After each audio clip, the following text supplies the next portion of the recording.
Hi dear students, welcome to the next lecture of ray optics.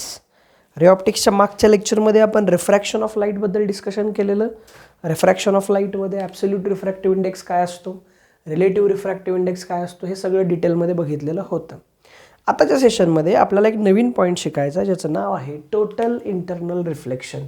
हा अतिशय महत्त्वाचा phenomenon आहे बघा, टोटल इंटरनल रिफ्लेक्शन.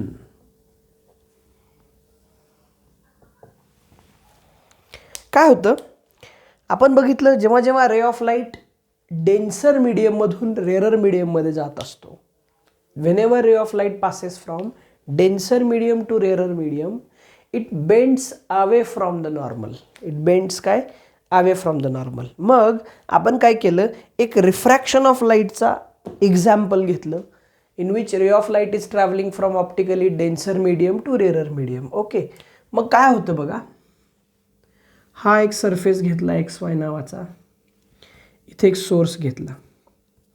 जेव्हा नॉर्मल इन्सिडन्स होतो, नॉर्मल इन्सिडन्स म्हणजे whenever ray of light is perpendicular to the surface, नॉर्मलच्या along जात असतो, त्यावेळेला रे गोज अनडेविएटेड. रे स्वतःचा पाथ बदलत नाही. Okay, so it goes like this for normal incidence. हा रे ऑफ लाईट सरळ निघून गेला. पण आता मी काय केलं, थोडासा अँगल ऑफ इन्सिडन्स वाढवला. मी एक रे ऑफ लाईट घेतला which travels like this. Okay, this is going to be the normal. हा अँगल ऑफ इन्सिडन्स घेतला I1. आता काय होईल बरं, हे कुठलं मीडियम आहे, this is denser medium and this is rarer medium. What will happen, तर रे ऑफ लाईट जो आहे it will bend away from the normal. Obviously असं जाईल का बघा, बरोबर, येस ऑर नो, पहिल्या केसमध्ये. आता मी काय केलं, डेन्सर मीडियममधला अँगल ऑफ इन्सिडन्स वाढवायचं ठरवलं. मी जर डेन्सर मीडियममधला अँगल ऑफ इन्सिडन्स वाढवला तर रेअरर मीडियममधला अँगल ऑफ रिफ्रॅक्शनसुद्धा वाढणार. म्हणजे काय केलं बघा, एक दुसरा रे घेतला विच इन्सिडेंट लाईक धिस. आता या केसमध्ये अँगल ऑफ इन्सिडन्स घेतला I2. आता अँगल ऑफ इन्सिडन्स वाढलाय ना, मग अँगल ऑफ इन्सिडन्स वाढल्यामुळे अँगल ऑफ रिफ्रॅक्शन सुद्धा काय होणार, वाढणार. And the ray will go like this. Okay, case number 2 समजली. आता मी काय केलं, अँगल ऑफ इन्सिडन्स अजून वाढवला. अँगल ऑफ इन्सिडन्स अजून वाढवल्यानंतर अँगल ऑफ रिफ्रॅक्शन सुद्धा वाढणार. म्हणजे बघा,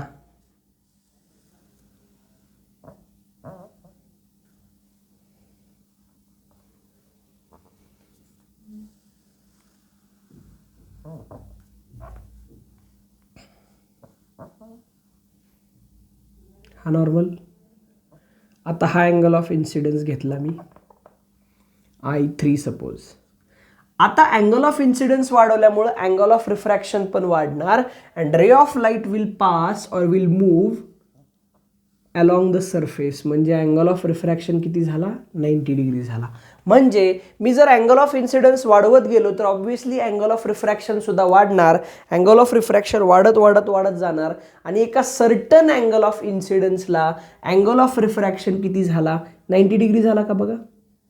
हा जो अँगल ऑफ इन्सिडन्स असतो, ज्या अँगल ऑफ इन्सिडन्सला अँगल ऑफ रिफ्रॅक्शन 90 डिग्री असतो, याला क्रिटिकल अँगल असं म्हणायचं. काय म्हणायचं, क्रिटिकल अँगल. मग इथं क्रिटिकल अँगल कुठला आला, I3. Actually it is denoted bye IC. कशा डिनोट करतात त्याला, IC. C stands for critical angle. आता मी काय केलं, अजून एक गोष्ट ठरवली की अँगल ऑफ इन्सिडन्स अजून फर्दर वाढवायचा ठरवला, मी फर्दर इन्क्रीज करायचा ठरवला. आता जर मी अँगल ऑफ इन्सिडन्स वाढवला तर अँगल ऑफ रिफ्रॅक्शन ऑब्व्हियसली वाढणार, कारण आपल्याला माहिती आहे, पहिल्यापासून बघत आलोय आपण. इथं बघा, अँगल ऑफ इन्सिडन्स वाढला की अँगल ऑफ रिफ्रॅक्शन वाढत चाललाय. आता परत मी अँगल ऑफ इन्सिडन्स वाढवला बघा, असा लाईक धिस. हा असेल I4. या केसमध्ये काय होणार, आता रे ऑफ लाईट बघा पहिल्या 90 डिग्री आहे बरोबर, 90 डिग्रीपेक्षा अँगल ऑफ रिफ्रॅक्शन आता वाढणार. आता अँगल ऑफ रिफ्रॅक्शन वाढायचा असेल तर तो 90 डिग्रीपेक्षा मोठा असायला पाहिजे आणि 90 डिग्रीपेक्षा मोठा असण्यासाठी जो रे ऑफ लाईट आहे तो डेन्सर मीडियममधून रेअरर मीडियममध्ये जाण्याच्या ऐवजी तो कम्प्लिटली डेन्सर मीडियममध्ये येतो. म्हणजे ज्या मीडियममधून आला त्याच मीडियममध्ये गेला, म्हणजे रिफ्लेक्शन झालं का.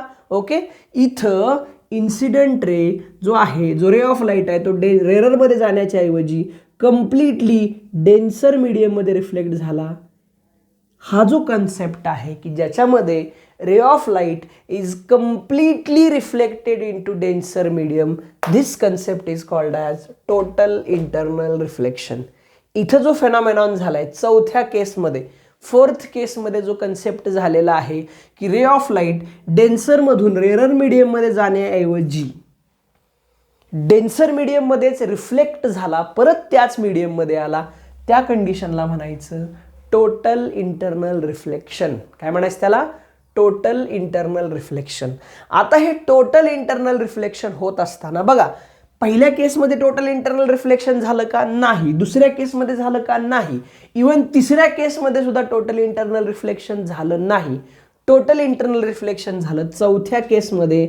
आणि चौथ्या केसमध्ये महत्त्वाची गोष्ट, सिग्निफिकंट टर्म किंवा स्पेसिफिक टर्म, विशेष असं काय आहे, तर चौथ्या टर्ममध्ये angle of incidence is greater than I3 which is equal to critical angle. म्हणजे ज्या वेळेला अँगल ऑफ इन्सिडन्स क्रिटिकल अँगलपेक्षा ग्रेटर असेल त्याच वेळेला टोटल इंटरनल रिफ्लेक्शन होईल. म्हणजे टोटल इंटरनल रिफ्लेक्शन होण्यासाठी सगळ्यात महत्त्वाची कंडिशन काय आहे, ॲक्च्युली दोन कंडिशन्स आहेत.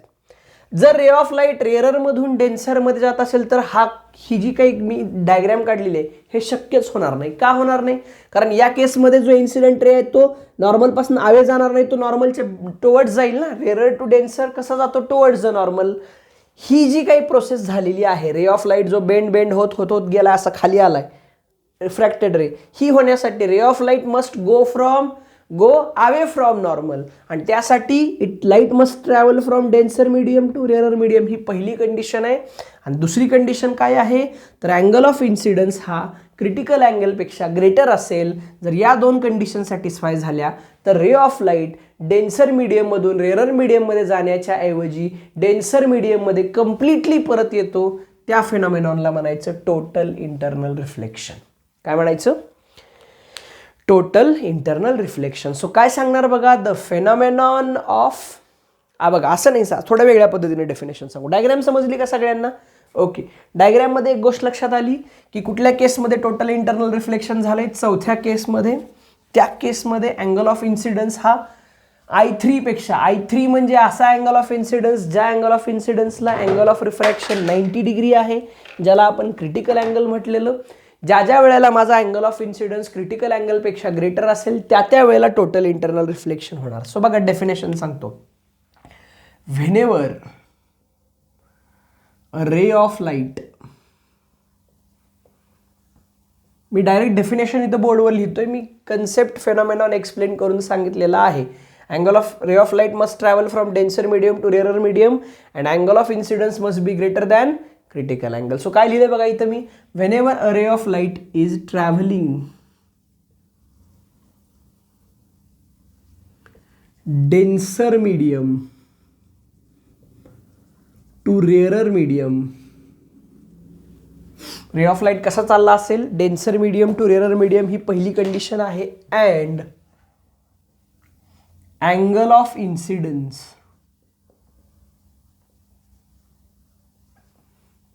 is greater than critical angle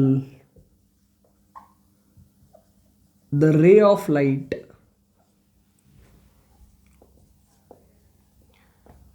is completely,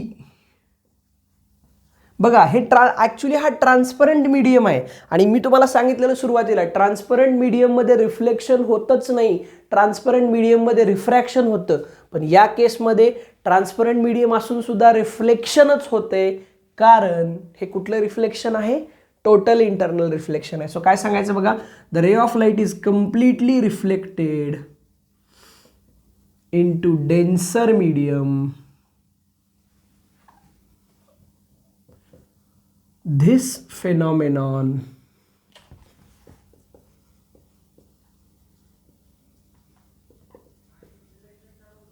is called as total internal reflection. So काय सांगायचं बघा, जेव्हा जेव्हा रे ऑफ लाईट कसा ट्रॅव्हल करत असेल डेन्सर मीडियममधून रेअरर मीडियममध्ये आणि अँगल ऑफ इन्सिडन्स हा क्रिटिकल अँगलपेक्षा जास्त असेल, तेव्हा तेव्हा जो रे ऑफ लाईट आहे तो कम्प्लिटली डेन्सर मीडियममध्ये रिफ्लेक्ट होणार आणि याच फेनॉमेनॉनला काय म्हणायचं, total internal reflection. So that particular phenomenon is called as total internal reflection. समजलं सगळ्यांना? इथे बघा काय होतंय, रे ऑफ लाईट कुठून कुठे चाललाय, येस ऑब्विसली डेन्सर मीडियममधून रेअरर मीडियममध्ये. इथं बघा अँगल ऑफ इन्सिडन्स या I3 पेक्षा क्रिटिकल अँगलपेक्षा ग्रेटर आहे. So ray of light is completely reflected in to the same medium. This phenomenon is what we called as total internal reflection.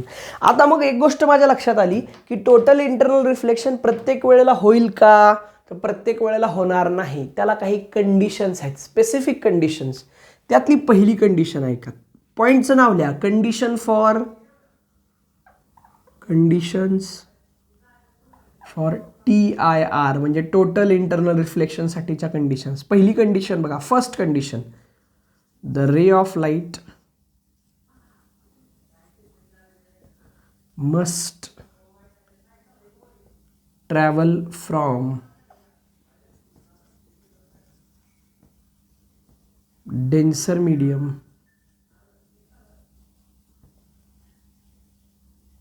to rarer medium. आणि दुसरा, angle of incidence must be greater than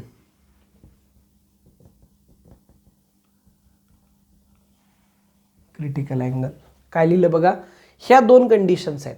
ray of light must travel from denser medium to rarer medium, ही एक condition आहे. आणि दुसरी condition काय आहे बघा, दुसरी कंडिशन आहे अँगल ऑफ इन्सिडन्स जो असणार आहे तो क्रिटिकल अँगलपेक्षा कसा पाहिजे, ग्रेटर पाहिजे. जर या दोन कंडिशन सॅटिस्फाय झाल्या तरच टोटल इंटरनल रिफ्लेक्शन होणार, अदरवाईज होणार नाही. सो समजला का कन्सेप्ट सगळ्यांना? ओके, याचं थिओरटिकल पार्ट मी तुम्हाला नोट्समध्ये सांगणार आहे. ओके, समजलं सगळ्यांना?